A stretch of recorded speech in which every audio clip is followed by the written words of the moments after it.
Some typical lower back pain ratings. 10% lower back strain, that's typical. 0% for radiculopathy.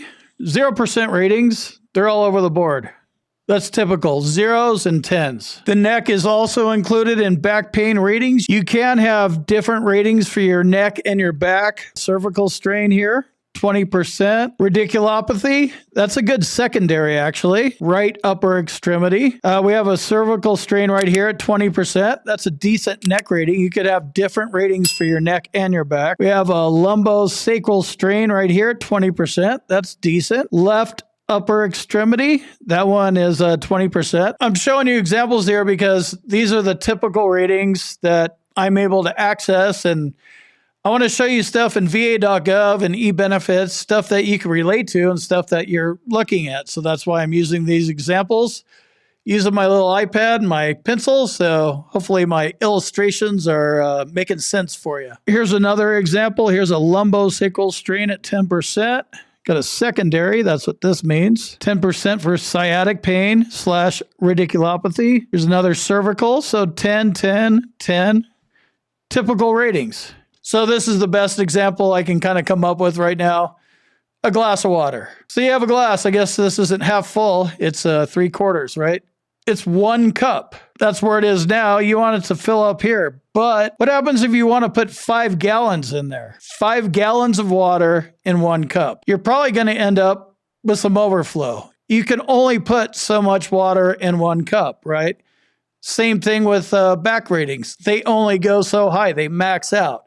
So how do you add more to it? Speaking of water, they call this the Camp Lejeune historic. It's not historic, it's toxic. Camp Lejeune, toxic drinking water. If you are at Camp Lejeune and you want to file a water lawsuit, I have a link in the description here and it outlines everything you need to know. You need to file high value secondary claims to get your back rating where you should actually be compensated at.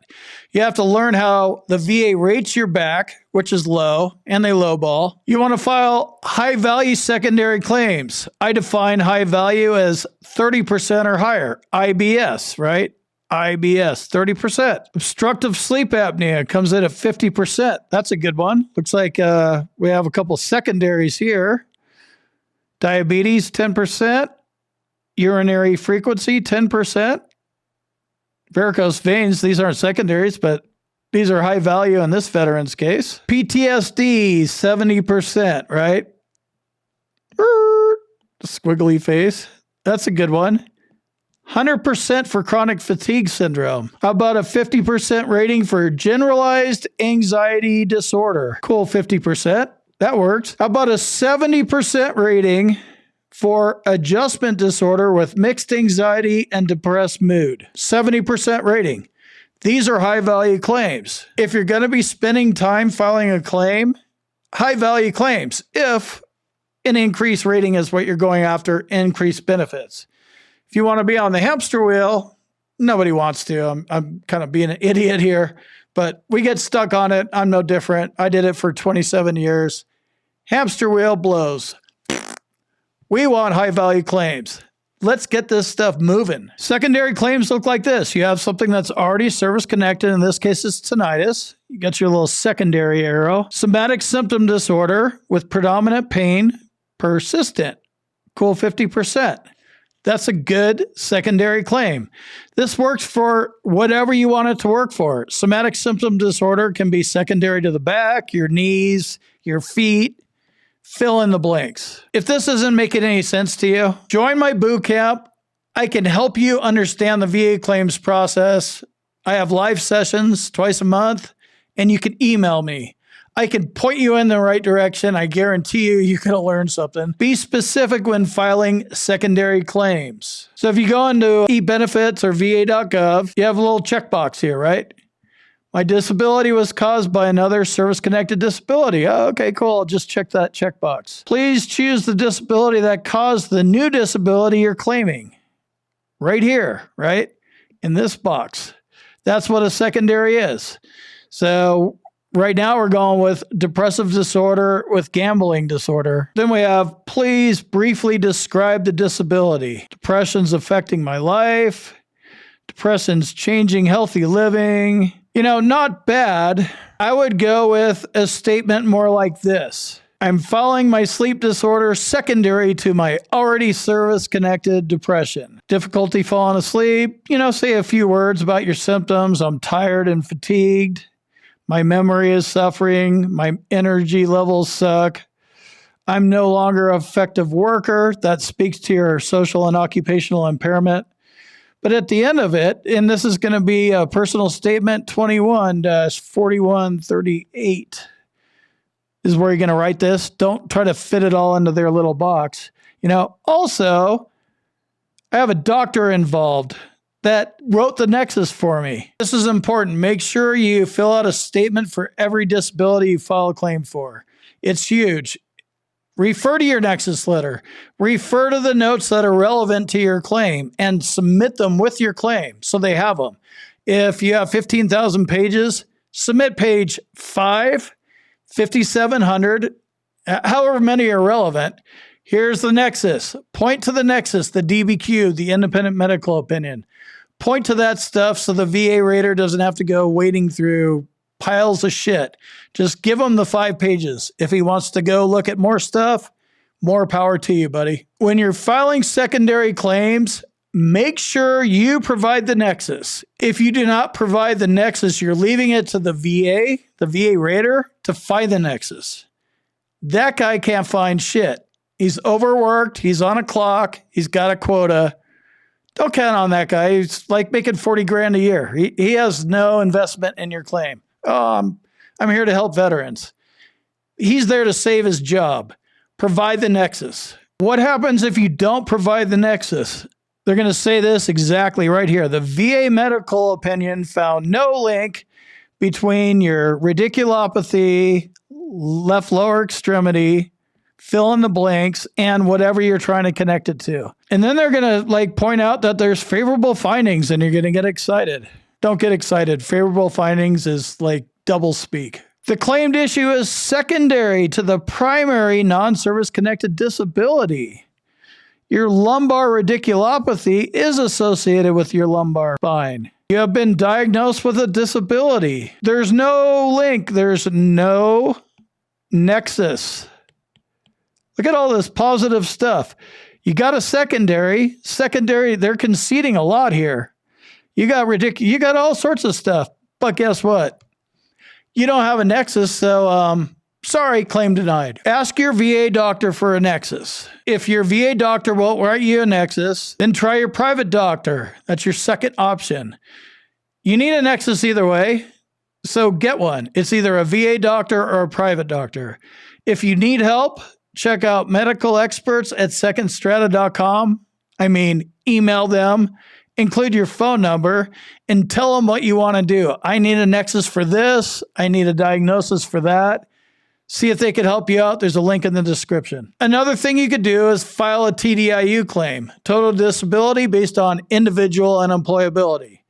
So if your service-connected disability prevents you from working and you're like at 20% for your back, you have a couple other ratings, and it's your back that prevents you from working, check out a TDIU claim. Now, when you're filing a TDIU claim, which is right here, that's all you need to focus on.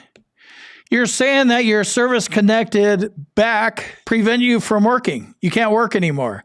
So all this stuff, you don't need to be filing a shitload of secondaries and insomnia. You're going TDIU route. So you need to file one claim, a TDIU claim, and you need to get a vocational expert. Links in the description for that as well. And just focus on TDIU. If you're going to go TDIU, go all in. You don't need to worry about increasing current disabilities and filing secondaries and filing new claims. TDIU, vocational expert, boom, you're in the Hundo Club. That's how that works. This is what you're looking for. You are being paid at the 100% rate because you are unemployable due to your service-connected disabilities. Your current evaluation is 70%, but we're paying you 34, 56, 30. This is in essence what a TDIU claim does. You have your service-connected disabilities, and then you win your TDIU claim, and they pay you at the 100% rate. Remember my glass half full? That was kind of like a lame analogy. The point being, you need a 5-gallon jug poured into a cup of water, and we're doing secondaries. Don't keep pounding on 100% rating. 100% is all you can get. Exception that you should probably be aware of, special monthly compensation. But for me, it's not worth an extra $117 a month to put my 330206 on the line. That's a decision you're going to have to make. But let me show you what could happen. So 2012, we have 70% rating. 2014 came back with a little more evidence. Got it up to 80, 90% in 2015. 2017, we got 100%. Then we poked the bear. We came back a couple years later. I want more than 100%. Came back in 2022. I want more than 100%. There is no reason for you to keep filing claims when you're at 100%. You're maxed out. Here's what could happen. Start off at 10 in 2017. All right. Got it up to 60 in 2021. Then got into the Hundo Club March 4th, 2022. But you wanted to file more claims when you're at 100%. So guess what?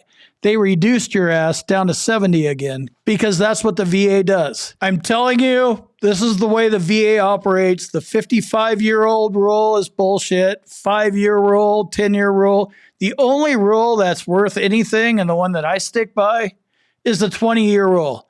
Once you have the same rating for 20 years and nothing changes, then your rating is protected, with one exception, fraud. None of us are filing fraudulent claims. We're just trying to figure out how to play this stupid game. You need to understand, what your disabilities are and what you're doing. Every time you file a new claim for an increase or whatever, you need to make sure that you have medical evidence to support all of your current service-connected disabilities. Let's look at a couple of examples. Here we go. We got allergic rhinitis. We got a sleep apnea with no sleep study, headaches, cervical, neck, bilateral, you're giving all this stuff, like all these 21 things to a VA rater.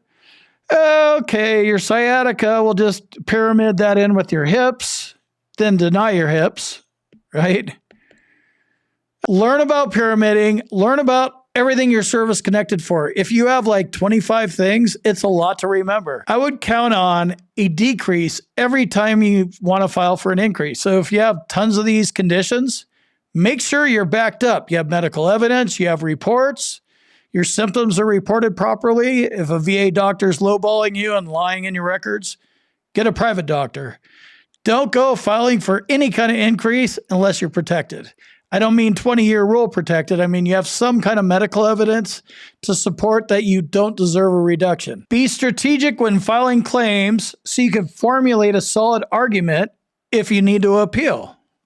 I mean, this makes sense, right? I just showed you an example, 30 things. I couldn't keep, that's 30 stories. I couldn't keep them straight, and they all are interwoven. Formulate a strategy, because if you need to appeal something because you don't agree with a decision, you could formulate an argument. Let's look. Here's a good argument. It's all highlighted, right? Oh, we denied your GERD. That's a mistake. This veteran exited 12/31/2006. They're saying October 6, 2006. They screwed up. They used the 10/6/06 date again. He was still in service. Make notes. Read your decision letter. Make notes on it and figure out, which one of these are the strongest argument, or argue all of them. Have a plan, have a strategy, and make an argument. Let me jump in here real quick and tell you about my boot camp. If you want to learn more about the VA claims process, check out my boot camp. You can talk to me live. There's a link on the website and in the description, combatcraig.com. And also, if you need medical evidence like a nexus or documenting your symptoms properly, go to our website, combatcraig.com, and it says medteam/nexus letters. Click on that link, fill out the form, boom, you're done.